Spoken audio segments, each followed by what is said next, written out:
Howdy, folks. We are back. Welcome to the soft launch of the Globe Life Gazette. Here we freaking go, talking all things about the best team in Texas baseball, the 2023 World Series champion, Texas Rangers. Let's launch this thing.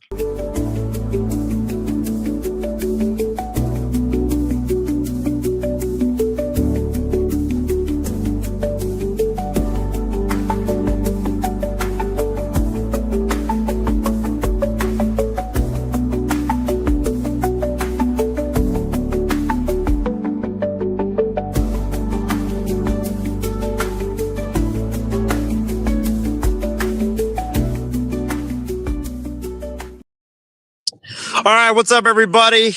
Welcome into the soft launch debut of the brand new Globe Life Gazette podcast here. We're talking all things Rangers here tonight. We were supposed to launch this actually a couple of weeks ago, then we got delayed, and we were supposed to launch this in a couple of weeks from now. But I decided, you know what? We just had the best series in a while, so let's soft launch this right now. This is a platform that's going to be all things Rangers. Rangers this, Rangers that, all things Rangers. You're going to hear me and my colleagues give their thoughts on everything Texas Rangers, whether it be on Facebook, whether it be on X, whether it be on Instagram, whether it be on Snapchat, you name it, or podcasts, wherever you guys get your podcasts, and YouTube Shorts as well. We're going to have it for you guys as well.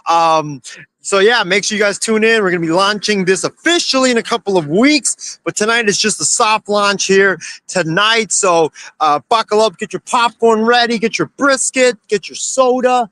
It's going to be wild here on the Globe Life Gazette. But yeah, welcome into the Globe Life Gazette podcast, where we're talking everything Rangers. We got a great series that just happened this past week. We got a great series coming up against the Philadelphia Phillies that is going to happen over the weekend. But the Texas Rangers are back, folks. We're back. Yeah, we suffered a crushing series loss to the Seattle Mariners a couple of weeks ago, or a couple of days ago. But look, the boys bounced back very nicely against the New York Yankees. And look, I said this a couple of days ago before this series. It was crucial that the Rangers take 2 out of 3 at least from the New York Yankees. You can't lose this series. You know, the Yankees are a team that you are trailing right now in the wild card chase. You are trailing them. You need to make up ground, and you need to maybe pass them. And I was hoping for a sweep, right? I was hoping for a sweep because if you swept them, you would be up by a half game on the New York Yankees. But unfortunately, you didn't. But you had to at least take the series from a team right now that's playing really bad baseball, that is playing really bad fundamental baseball, really bad defensively. Their bullpen is just blowing it left and right. You had to take this series from them, and I'm glad they did, right? You got to punish a team that's playing bad. You got to do that if you want to be a winning team, and the Rangers did that.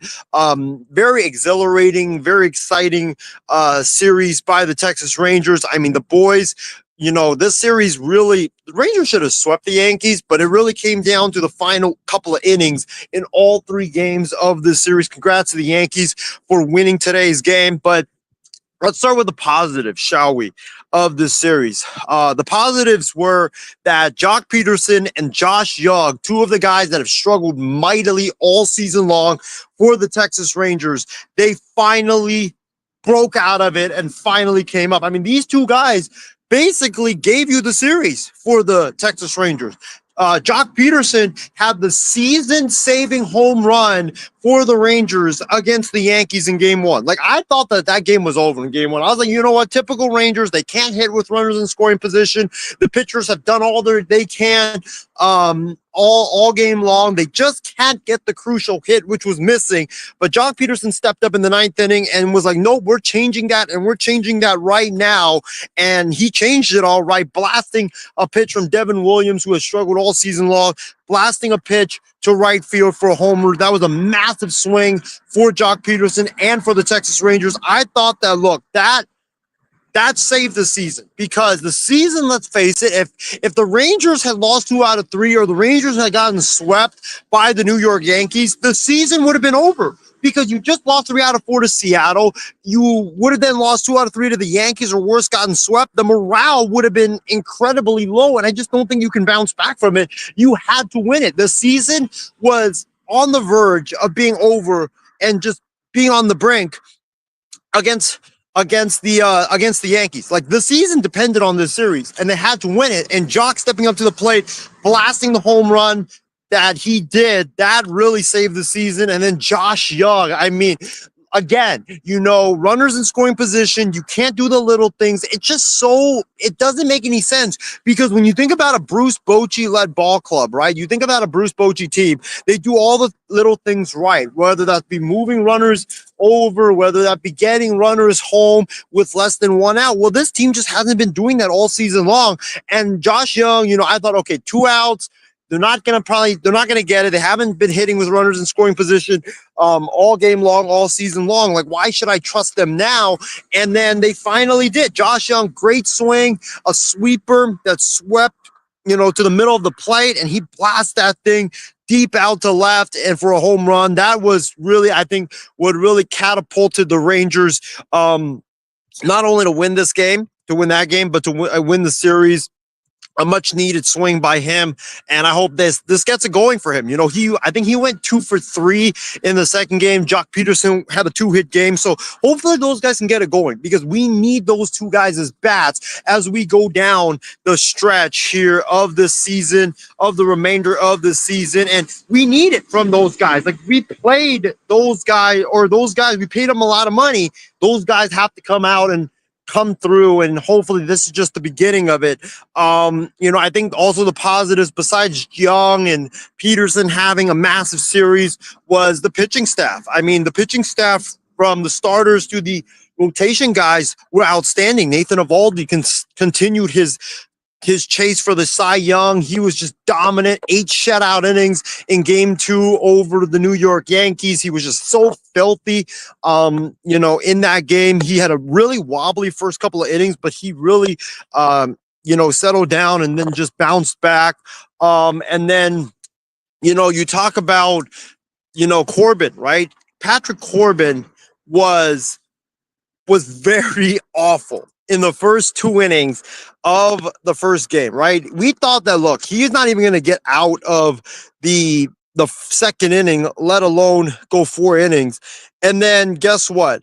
Patrick Corbin, he manages to go 4 innings, gives up just 3 runs. It should have been way worse than that, but the Yankees just couldn't capitalize on it. And Patrick Corbin, look, he battled. And that's what I love about Patrick Corbin, is the fact that the guy, it doesn't matter if he has the greatest stuff in the world. It doesn't matter if he, doesn't have it on a consistent basis. Doesn't matter how old the guy is, he battles. And, that's what a lot of pitchers, I feel like, should take from him, is the fact that, like, look, you might not have it. You might not have the best stuff.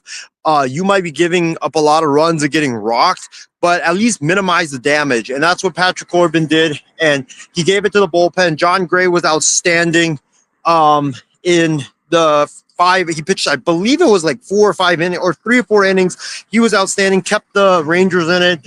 And then Phil Maton, Danny Coulombe. How about Danny Coulombe, by the way? Like, the guy, I thought he was just going to be like an okay acquisition, but that man, I mean, my goodness, he gets the Rangers out of trouble. Sure, he might cause the trouble, but he has big guts of steel, and he ends up like just getting us out of trouble with a big strikeout in the moment. Like, he's just outstanding. Phil Maton, another pitcher that, I thought that was an okay acquisition. I was like, okay, we got Phil Maton, great, but he doesn't really move the needle. Well, he might be the closer moving forward. So that's a big needle mover for the Rangers.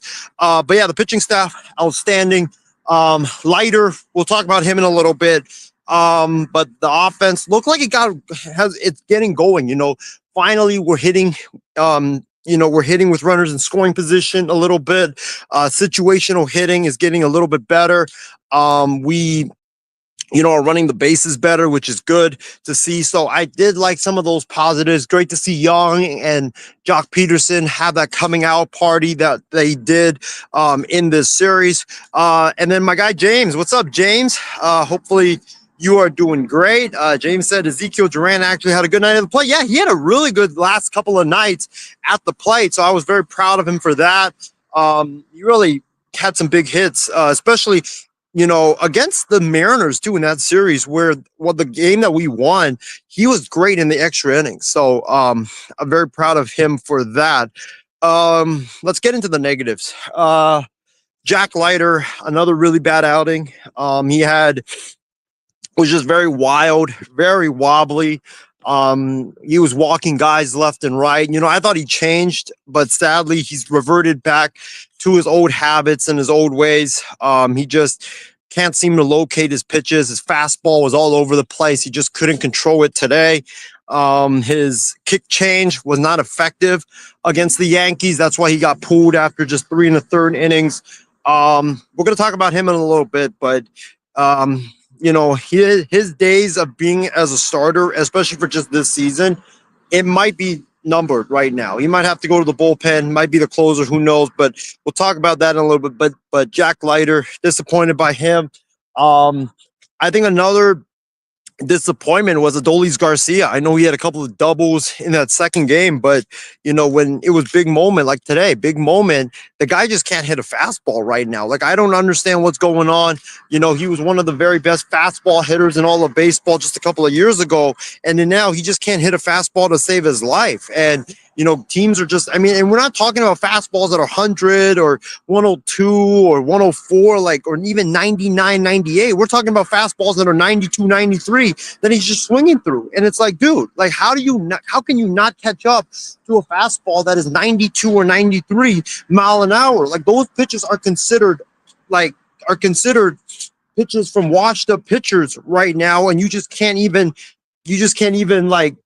chase, you just can't even catch up to those pitches. And it's very, very concerning because he's been doing that the last couple of years. So is he washed? I don't know, but it's time to have that question. It's time to have that conversation about Adolis Garcia. And I just didn't like the plate discipline from him. The guy was swinging at pitches that were way outside, way inside, down and in. Like, he's got to have better plate discipline. Like, if you can't hit the fastball, at least have better plate discipline and get on base and get walks. You don't have to be the power hitter, but at least get on base. And that's all I'm asking for from him.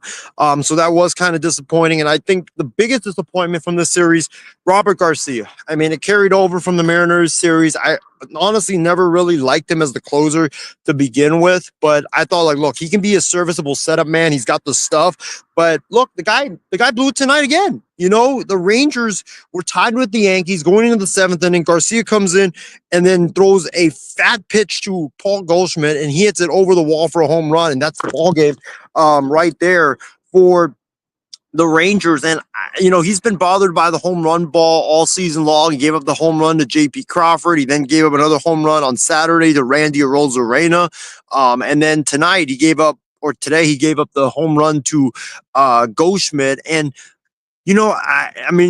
all the Yankee fans were piling and shitting on Devin Williams. Well, how about Robert Garcia? Like, the guy, he's kind of like the Rangers version of Devin Williams, where he's just getting cooked and cooked and cooked. And, he bends, don't break. But like I said, eventually you're going to break. And he's breaking right now. And, I don't know where Bochy can use him, to be honest. Like, I don't know if you can use him in a high leverage situation, which is what you got him for, because he's just not able to locate pitches. He's not able to keep the ball down, and he's just all over the place right now. And he's been all over the place since the start of the season. So that was a major negative for me. But going into the comment section for a little bit before we get into the Philly series preview, as well as the lighter conversation, is James says, how about Walker, Texas Ranger? I think you're referring to a film. I don't really know what you're referring to there, James. You probably have to give me a little bit more context in terms of that. James also says the Yanks have looked lost for a while, sick of Jazz. Yeah, bad base running, bad fundamentals, like not knowing when to tag up and go to the base or when to not do it, when to losing track of outs. You can't be doing that. Like they're doing stuff that little kids would be doing for T-ball. Like, and you can't be doing that for a professional baseball team. I'm sorry, but Aaron Boone, I think, is in a world of trouble there in New York, especially if the Yankees miss the playoffs. Aaron Boone's got to go. Like, there's no excuses for you to miss the playoffs with the team that you currently have with the New York Yankees. So if they miss the playoffs or it got bounced in the first round, I think he's got to go. And I just bringing in Devin Williams when you have, Weaver, when you had like Leiter Jr. and others to face the lefties. Like, I get why Yanks fans were pissed. But by the way, Joel's McFly. I don't know if you guys know who that is. Joel's McFly. He is a guy that does the John Boy Media stuff. He was pissed. I think, I don't know if we can show the clip, but he was pissed after the Josh Young walk off homer. I don't know if we have that clip. It was one of my favorite clips because he was just going off. And it was so funny to watch Yank fans just melt down. Actually, you know what? Let's play the clip. Screw the copyright.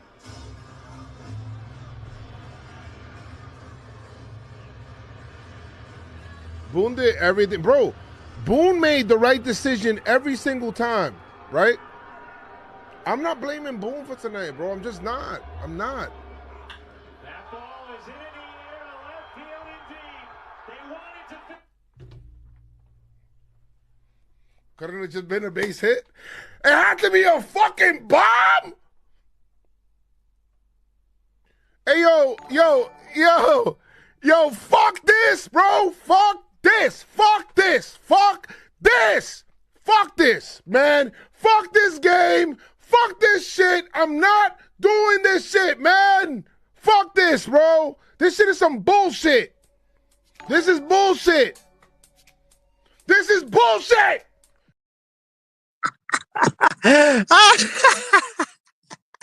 Oh my God. Yank fans just melting down is the absolute best, man. I mean, wow.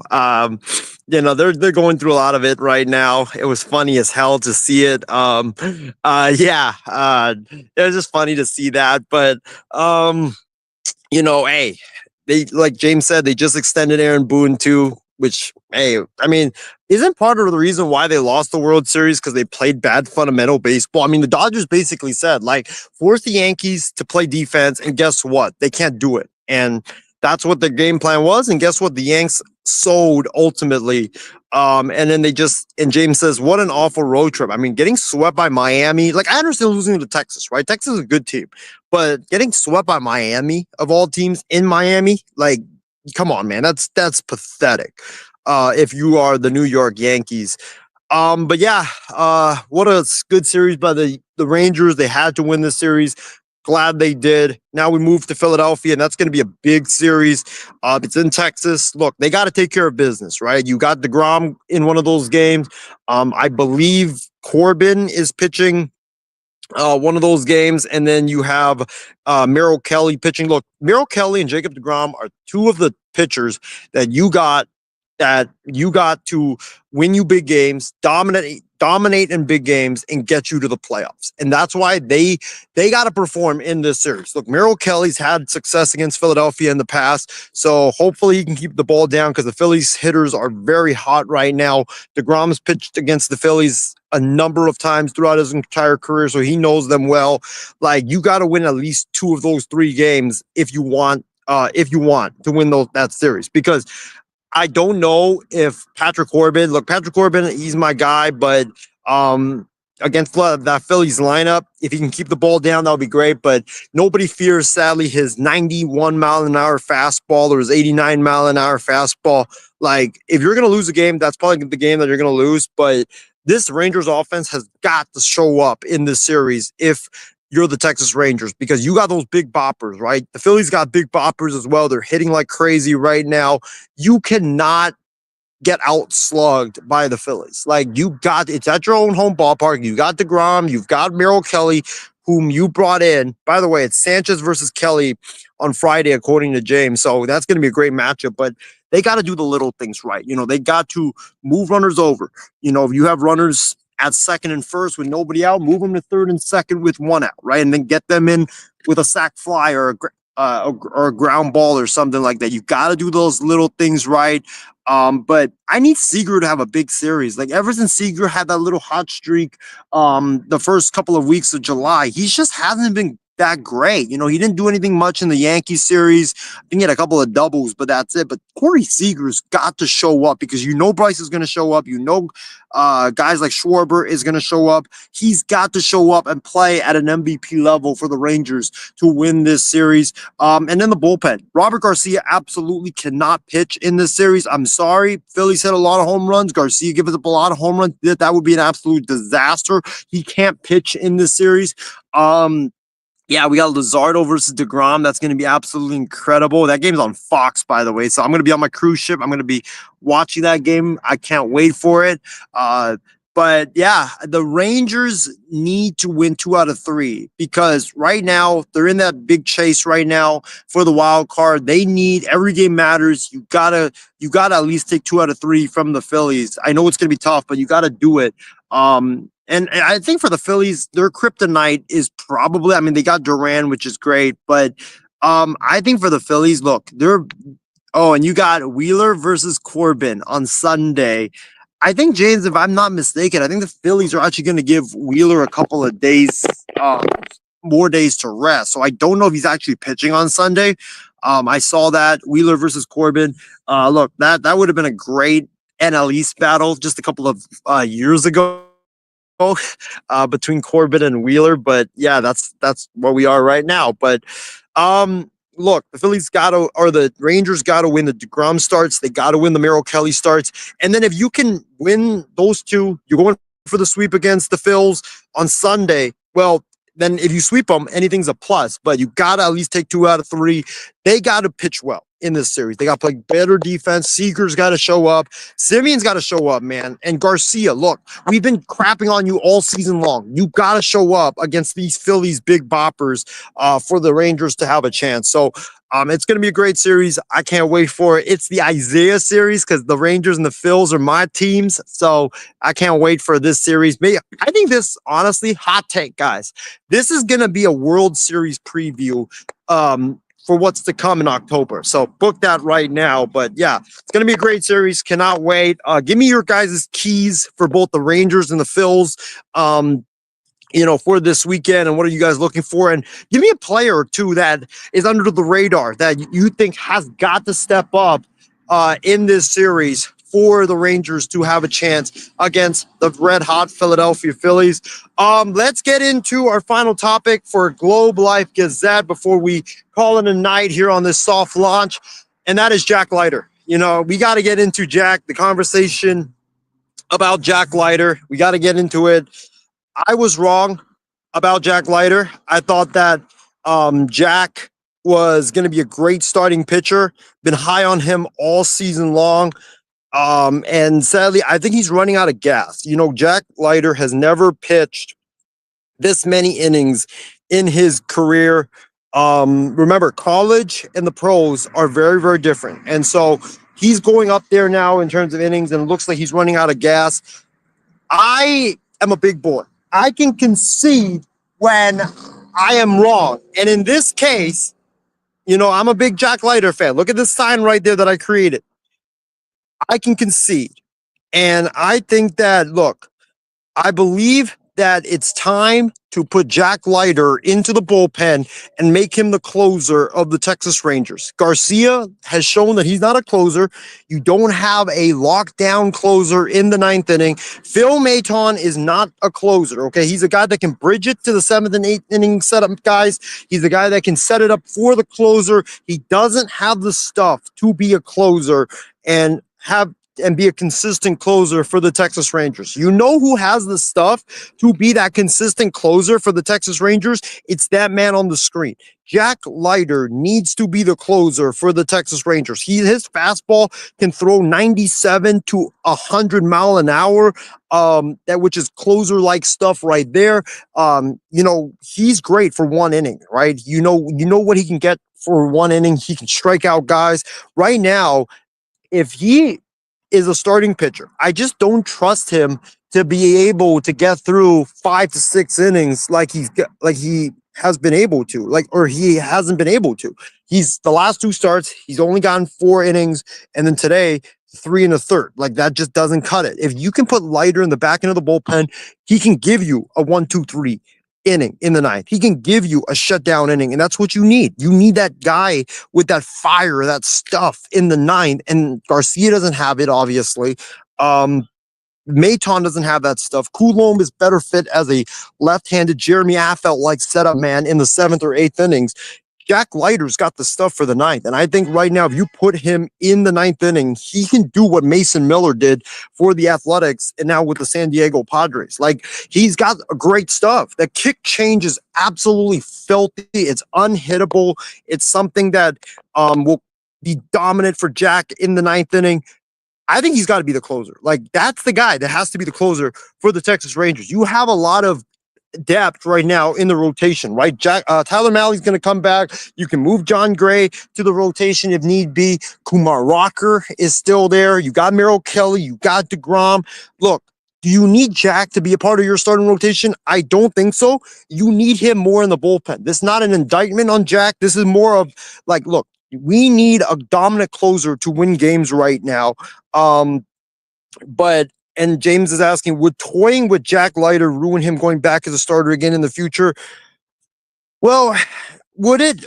I don't know, because when I look at Jack Leiter, the problem with him is his inability to control his stuff, right? He's got really nasty stuff. Like, if he can control it, he can be like an ace in this league.